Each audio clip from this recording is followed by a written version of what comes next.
Niin liikuntaa harrastaville kuin niille, joiden jalka ei syystä tai toisesta kovin reippaasti nouse, löytyy apua ikivanhasta koko kehon hoidosta, hermoratahieronnasta.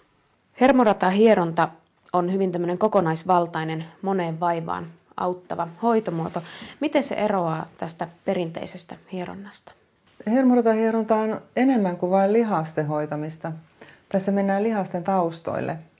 Että tässä ensinnä käynnistyy verenkierto ja sitten alkaa ruoansulatus kuntoutumaan ja sitten kehon puhdistusjärjestelmät elpyy ja sitten hormonitoiminta myöskin saadaan hermotettua, koska nämä kehon kaikki toiminnat on hermotusjärjestelmän alaisia, niin hermoratahieronnalla on mahdollista hoitaa näitä kaikkia.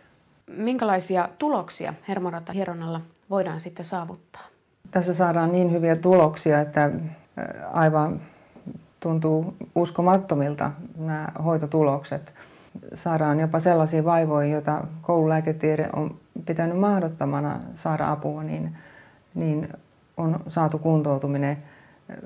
Tulehduskierteet on sellaisia, mistä pääsee, ja jopa neurologisia vaivoja on saatu.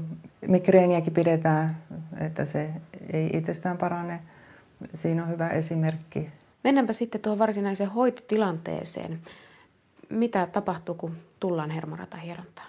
No tänne voi tulla ihan, että yksi vaatekerta on teepaita ja verkkarit, tai sitten joka haluaa iholta sen hoidon, niin alusvaatteisilla ja sitten peitellään pyyhkeellä. Että, tässä ei käytetä öljyä, niin voidaan yhden vaatekerran päältä hoitaa.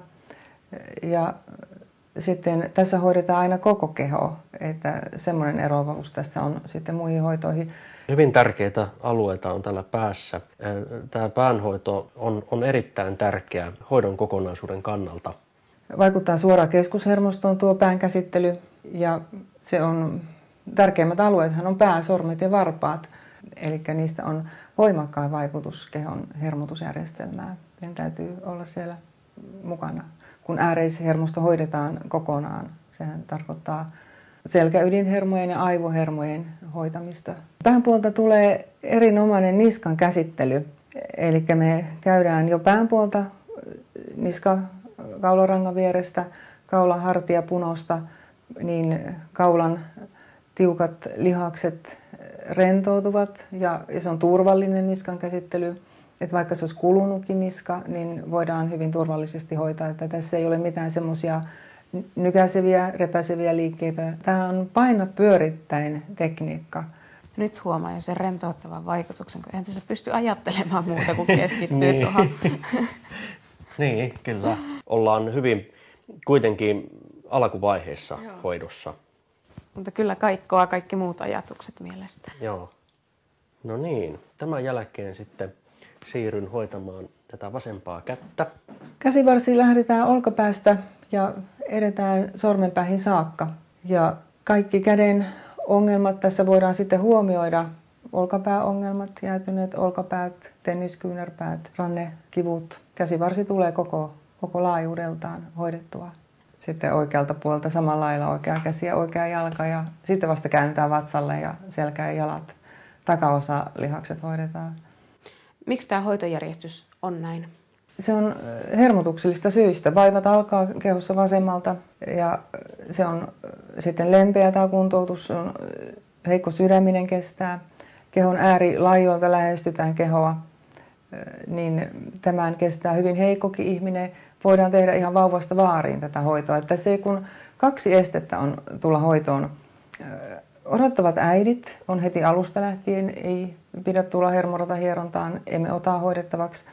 Ja sitten on leikkausten jälkeen on pieni tauko, 6-8 viikkoa, ennen kuin aletaan hoitamaan. Mistä muuten hermoratahieronta on tullut Suomeen? Hermoratahieronnallahan on pitkät perinteet Kaukoidässä. Tämä hoitomuotohan nyt tässä muodossaan on sitten suomalaisen henkilön keksintö. Mites tästä hermoratahieronnasta apua moneen vaivaan, mutta ilmeisesti ihan terveillekin ihmisille niin tämä on hyväksi? Kyllä. Ennen kaikkea näin tehokas hoito ennaltaehkäisee tulevia vaivoja. Ja sitten se, että kuitenkin tänä päivänä ihmiset tarvitsee sitä rentoutumista. Ja tässä on erittäin hyvä tapa rentoutua. Esimerkiksi työviikon päätteeksi monetkin tulee sitten perjantai-iltana. Ne on hyvin kysyttyjä aikoja sitten, että viikonloppua varten vähän pääsee. Tai ennen lomaa niin kuin sitten työstressistä vähän rentoutumaan. Ja sitten jalka hoidetaan myöskin kokonaisuudessaan, että se lähtee sieltä reidestä ja otetaan reidenlihakset, säärenlihakset ja mennään varpapäihin saakka. Varpaat hoidetaan yksitellen. Näin sitten päästään jalanlihasten kuntouttamiseen ja esimerkiksi polvivaivat on tyypillisiä, että jalan lihakset ei ole kunnossa. Niissä on hermotusvajetta ja yleensä on se tiukkuus, tyypillinen hermotusvaje. Ja hermorata-hieronnalla nämä lihakset saadaan oikeaan vireystilaan, ne siis saadaan tukemaan sopivasti niveliä. Niin nivelet saadaan sitten vapaiksi kivusta ja toimimaan miellyttävästi. No niin, nyt on hoito siinä vaiheessa, että pyydän sinua kääntymään vatsalleen. Aloitetaan ihan lavanhoidolla ja lonkka sitten vastakappaleena heti mukaan. Siitä otetaan sekä sitten nikamat tunnustellaan ja hoidetaan sekä selän lihakset. Tällä hoidolla saadaan kaikki pinnetilat. Meillähän on paljon nikamapinnetiloa ihmisillä, niin pinnetilat saadaan hermorata-hieronnalla kuntoutettua.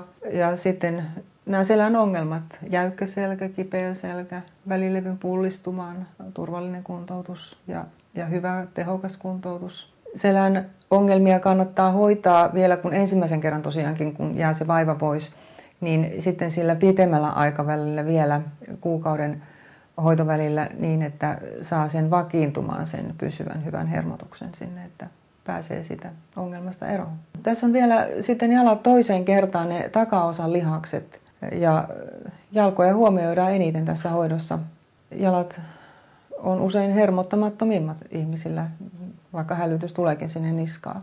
Ja saadaan sitten myöskin ne selänlihakset parhaimmalla tavalla hermottumaan. Siellä on vuorovaikutuslihaspareja.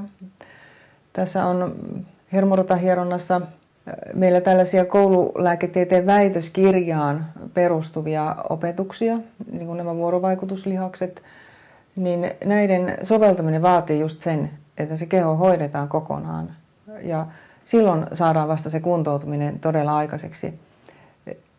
Meillä ei Suomessa olekaan muuta vastaavaa hoitomuotoa, joka olisi näin kuntouttava, joka huomioisi koko ääreishermoston.